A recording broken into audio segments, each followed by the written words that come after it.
BCB সভাপতি আমাদের অহংকার হয়ে দাঁড়িয়েছে।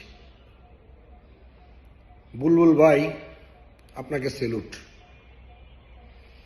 বাঙালি জাতি যে মাথা নত করার জাতি না, সেটা আপনাকে দিয়ে প্রমাণিত হলো।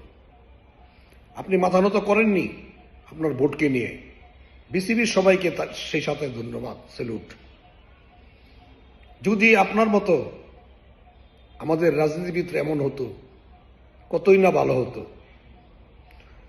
বাঙালি জাতি মাথা নত করতে শিখে নাই এবং মাথা নত করে না, এই উদাহরণটা আপনি যে রেখে দিলেন, এটা ইতিহাসে লেখা থাকবে। চাপ দিয়ে বাঙালিকে কিছু করা যায় না, সেটাও ইতিহাসে লেখা থাকবে।